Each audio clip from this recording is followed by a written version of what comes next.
नमस्कार साथियों, मैं जुगन कुमार वर्मा आपका इस यूट्यूब चैनल पर बहुत बहुत स्वागत और अभिनंदन करता हूं।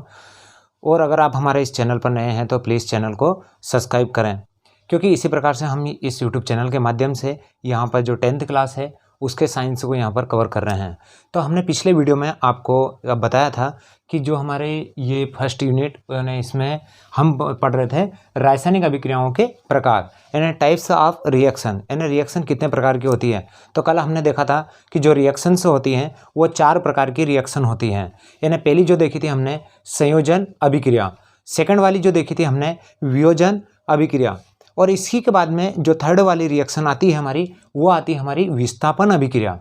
क्योंकि विस्थापन अभिक्रिया क्या होती है और इसके बाद में आएगी हमारी द्विविस्थापन अभिक्रिया। तो यहाँ पर हम देखते हैं कि जो विस्थापन अभिक्रिया है कि विस्थापन अभिक्रिया होती क्या है, इसके बारे में यहाँ पर देखेंगे। देखिए, विस्थापन अभिक्रिया का मतलब ही होता है कि किसी दूसरे तत्व को उसके स्थान से क्या कर देना, हटा देना। अगर मैं यहाँ पर एग्जाम्पली रूप में देखूँ तो यहाँ पर क्या हो जाएगा, मान लीजिएगा कि मेरे पास में यहाँ पर लिखा हुआ है ए और यहाँ पर क्या है बी और सी है। इसी को मैं अगर आगे कंटिन्यू करूँ तो यहाँ पर जो ये एलिमेंट्स है या ये जो तत्व है, ये क्या करेगा, इसमें से इन दोनों में से जो कम क्रियाशील है उसको क्या करेगा, उसके स्थान से वहाँ से हटा देगा और उसके स्थान पर स्वयं क्या हो जाएगा, विस्थापित हो जाएगा। तो ऐसी अभिक्रियाओं को क्या कहा जाएगा, विस्थापन अभिक्रिया कहा जाता है। तो ये बन जाएगा हमारा ए और सी बन जाएगा और यहाँ से क्या हो जाएगा, बी यहाँ से रिमूव हो जाएगा, यानी यहाँ से क्या हो जाएगा, निकल जाएगा। यहाँ पर जो बी के स्थान है उस पर कौन विस्थापित हो चुका है, तो उसके स्थान पर विस्थापित हो चुका है हमारा ए स्थापित हो चुका है। चलिए पहले सबसे पहले हम इसकी जो डेफिनेशन है उस डेफिनेशन को यहाँ पर लिखते हैं। विस्थापित उसे ही करेगा जो उससे कम क्रियाशील एलिमेंट्स हैं यानी तत्व हैं, उसको क्या करेगा, अधिक क्रियाशील वाला तत्व उसको उसके स्थान से वहाँ से विस्थापित कर देता है। तो चलिए यहाँ पर देखते हैं, यानी वह अभिक्रिया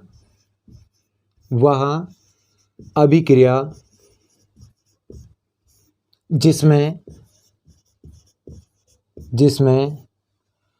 अधिक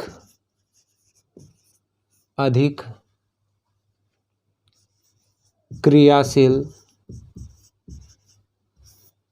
अभिकर्मक किसी दूसरे यौगिक अभिकर्मक में से कम क्रियाशील तत्व को उसके स्थान से हटा देता है, यानी हटा देता है और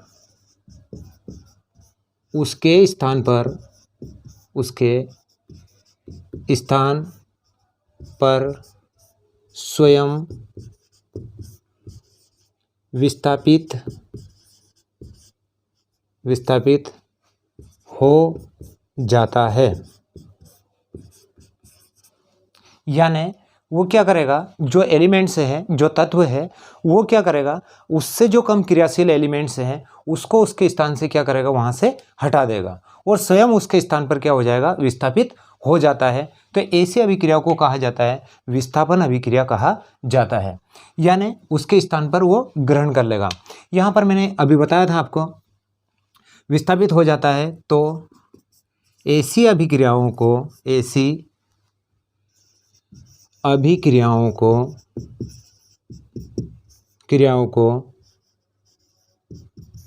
विस्थापन अभिक्रिया कहते हैं। विस्थापन अभिक्रिया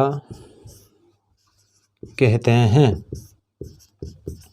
इन्हें उदाहरण के रूप में देखें, मैंने बताया था आपको, यहाँ पर लिया, मान लीजिएगा मैंने ए लिया और यहाँ पर लिया है ए और बी। ये अभिकर्मक है, ये भी अभिकर्मक है या अभिकारक है, और ये यहाँ पर अगर देखें तो ये यौगिक अभिकर्मक है और ये एक एलिमेंट्स है, अकेला है, और ये दोनों अगर क्रिया करेंगे आपस में तो ये क्या करेगा, इसको यहाँ से इसके स्थान से आप हटा देगा। तो यहाँ पर बन जाएगा हमारा ए और सी, बी को यहाँ से क्या करेगा, रिलीज कर देगा, निकाल देगा। तो ऐसी अभिक्रियाएं कौन सी अभिक्रिया कहलाती है, हमारी विस्थापन अभिक्रिया कहलाती है। चलिए इसको उदाहरण के रूप में हम देख लेते हैं। यहाँ पर अगर हम देखें तो हमारे पास में है आयरन। आयरन मीन्स होता है लोहा।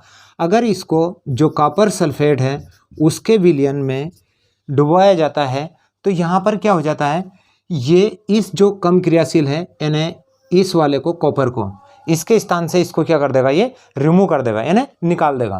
किस प्रकार से निकाल देगा, तो यहाँ पर बन जाएगा हमारा FeSO4 प्लस यहाँ से क्या निकल जाएगा, सॉलिड रूप में हमारा निकल जाएगा, कॉपर निकल जाएगा।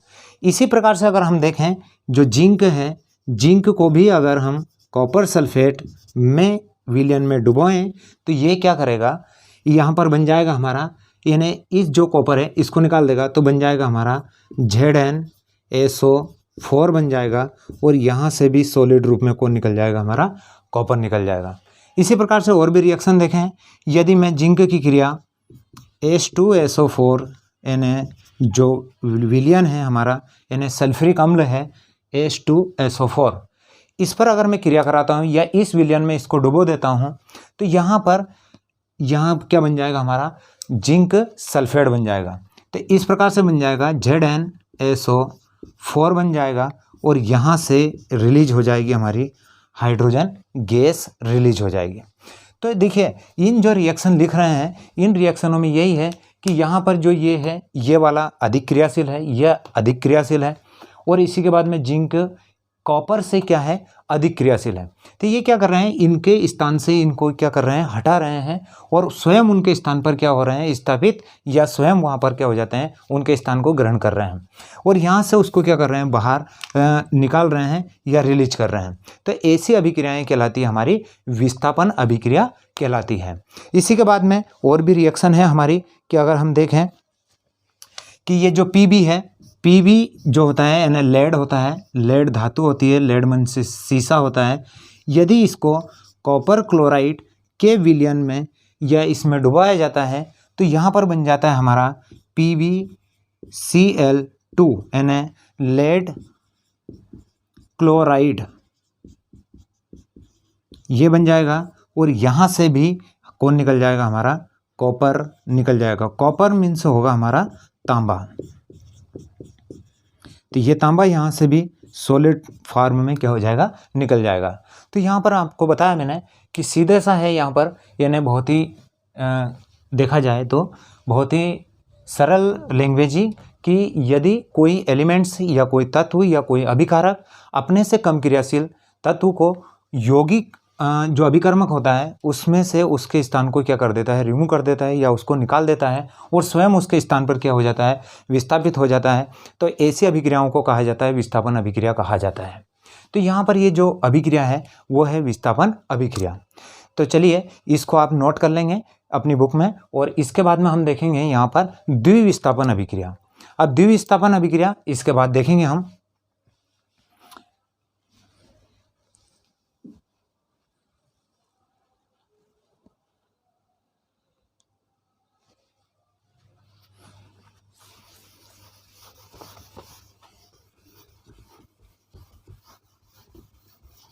यहाँ पर जैसे ही बोर्ड पर लिखते हैं तो आप भी अपनी कॉपी में क्या कर लीजिएगा, इनको नोट करते जाइएगा, क्योंकि इसी प्रकार से हम जो भी आगे चलते रहेंगे इसी वीडियो के साथ और इसी क्लास के साथ कंटिन्यू रहेगी हमारी क्लास 10th क्लास की साइंस। तो अब जो 4th नंबर की जो हमारी जो रिएक्शन है वो है हमारी द्विविस्थापन अभिक्रिया। द्विविस्थापन अभिक्रिया, द्विविस्थापन अभिक्रिया क्या होती है? देखिए द्विविस्थापन अभिक्रिया का मतलब यहाँ आसे या इस प्रकार की अभिक्रिया है जिसमें क्या होती है, जब दो यौगिक अभिकर्मक होते हैं तो उनमें उपस्थित जो तत्व या जो आयन होते हैं वो क्या कर लेते हैं, अपने आयनों का एक्सचेंज कर लेते हैं, यानी आयनों को क्या कर लेते हैं, आदान प्रदान कर लेते हैं। तो ऐसी अभिक्रियाओं को कहा जाता है द्विविस्थापन अभिक्रिया। अब द्विविस्थापन अभिक्रिया मान लीजिएगा कि ये लिखा मैंने ए भी लिखा है और यहाँ पर लिखा है मैंने सी और डी लिखा है। देखिए यदि इस पर प्लस है, इस पर माइनस है, इस पर प्लस है, इस पर माइनस है, तो ये क्या कर लेंगे, अपने आयनों का यहाँ पर आदान प्रदान कर लेंगे या एक्सचेंज कर लेंगे, इन्हें बदल लेंगे। तो यहाँ पर जो बन जाएगा हमारा, ये चला जाएगा AD बन जाएगा, और यहाँ पर क्या बन जाएगा, B और C बन जाएगा। तो इन्होंने क्या किया है, जो अपने आयन है उनको क्या किया है, आदान प्रदान किया है, यानी एक्सचेंज किया है, बदला है। तो ऐसी अभिक्रियाएं कौन सी अभिक्रिया कहलाएगी, हमारी द्विविस्थापन अभिक्रिया कहलाती है। सबसे पहले हम क्या करेंगे, इसकी डेफिनेशन लिख लेंगे कि इसकी डेफिनेशन क्या होगी। तो वे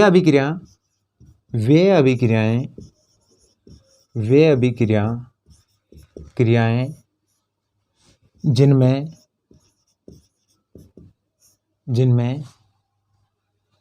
यौगिक अभिकर्मक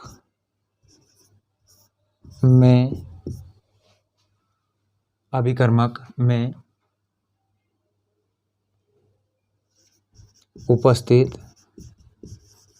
उपस्थित तत्व अपने आयनों का आदान प्रदान कर लेते हैं तो ऐसी अभिक्रियाओं को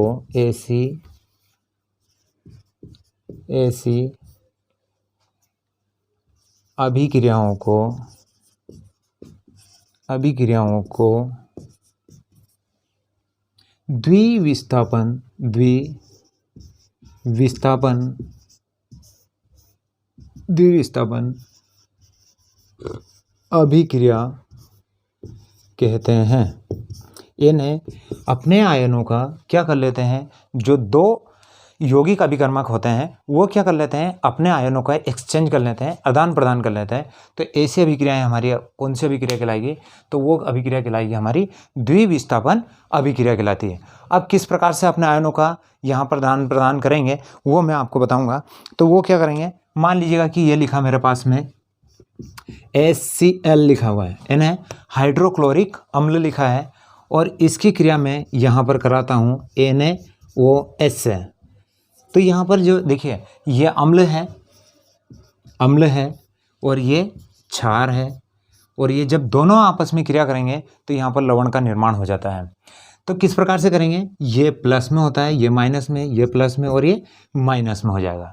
तो यहाँ पर ये दोनों अपने आयनों का क्या कर लेंगे, आदान प्रदान, यानी यहाँ पर बन जाएगा NaCl और बन जाएगा हमारा H2O, यानी लवण बन जाएगा, यानी नमक का, यहाँ साल्ट का क्या हो जाएगा, निर्माण हो जाएगा अवक्षेप के रूप में।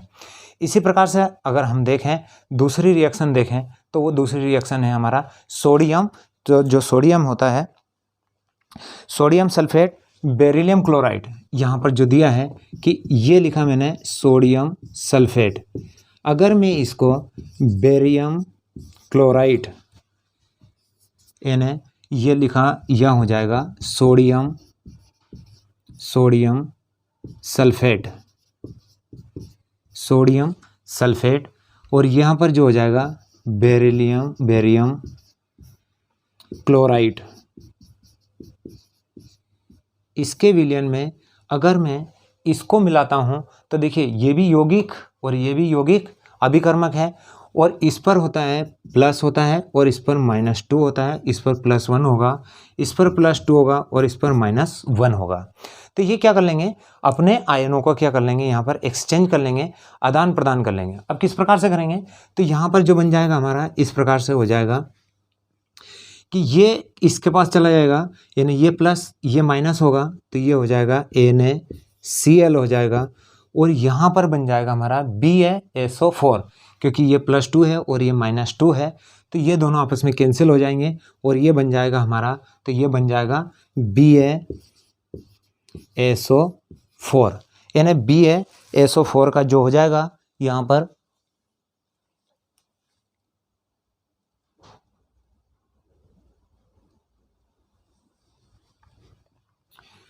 BaSO4 बन जाएगा। तो यहाँ पे एक चीज जो बन जाएगा हमारा श्वेत अवक्षेप के रूप में प्राप्त होगा, के रूप में क्या हो जाता है, प्राप्त हो जाता है। तो यहाँ पर जो हुआ है यानी अपने आयनों का क्या किया है, यहाँ पर एक्सचेंज किया है। एक्सचेंज का मतलब होता है कि आयनों का यहाँ पर क्या हुआ है, आदान प्रदान हुआ है। इसी प्रकार से अगर मैं यहाँ पर लेता हूँ तो दूसरी रिएक्शन भी लें। यदि मान लीजिएगा कि लिया है हमने Ag, यहाँ पर लिया है सोडियम सल्फेट लिया है, और अगर मैंने सिल्वर नाइट्रेट AgNO3 अगर इस प्रकार से भी लिया है, सिल्वर नाइट्रेट लिया है और सोडियम सल्फेट लिया है, तो भी ये क्या करेंगे, देखिए ये होगा जाएगा हमारा +1 -2, और यहाँ पर हो जाएगा +1 और ये हो जाएगा -1 हो जाएगा। तो इस प्रकार से यहाँ पर भी क्या बन जाएगा हमारा, तो ये हो जाएगा प्लस और ये माइनस, यानी यहाँ पर जो बन जाएगा हमारा Na2NO3 NaNO3 बन जाएगा, और इसके बाद में जो बन जाएगा हमारा वो बन जाएगा हमारा Ag2SO4 यानी सोडियम सल्फेट, यहाँ पर बन जाएगा सिल्वर सल्फेट का निर्माण हो जाएगा, और यहाँ पर जो बना हुआ है हमारा वो है सोडियम सल्फेट। तो ये सोडियम नाइट्रेट बन जाएगा, और जो सिल्वर नाइट्रेट है तो यहाँ पर बन जाएगा हमारा सिल्वर सल्फेट का निर्माण हो जाएगा। तो यहाँ पर भी जो हुआ है इन्हें अपने आयनों का क्या किया है, यहाँ पर आदान प्रदान किया है। इसी प्रकार से हम दूसरे का भी ले सकते हैं। मान लीजिएगा कि ये लिया मैंने HCl लिया हुआ है, और इसी प्रकार से मैं किसी दूसरे इन्हें क्षार को लेता हूँ पोटेशियम हाइड्रोक्साइड। देखिए पोटेशियम हाइड्रोक्साइड है और यहाँ पर है HCl है, तो यहाँ पर इसको होगा प्लस, ये माइनस, ये प्लस और ये माइनस, तो यहाँ पर भी बन जाएगा हमारा KCl बन जाएगा, और यहाँ पर बन जाएगा H2O। देखिए ये जो रिएक्शन है इस रिएक्शन को हम बैलेंस कर देंगे, यहाँ पर लिख देंगे 2, तो ये भी बैलेंस हो जाएगी।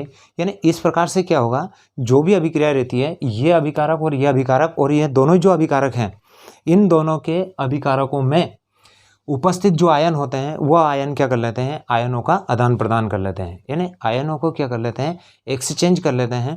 तो ऐसी अभिक्रिया को कहा जाता है द्विविस्थापन अभिक्रिया कहा जाता है। इसी के बाद अगर हम यहाँ पर एक अभिक्रिया और भी कंप्लीट करें तो वो अभिक्रिया हो जाती है हमारी यहाँ पर अवक्षेपण। चलिए मैं ऊपर लिख देता हूँ इसको।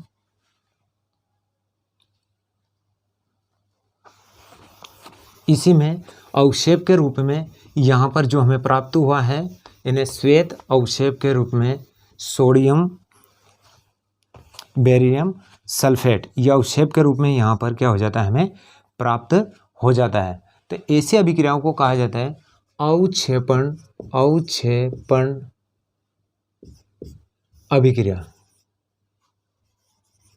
अभिक्रिया भी कहा जाता है।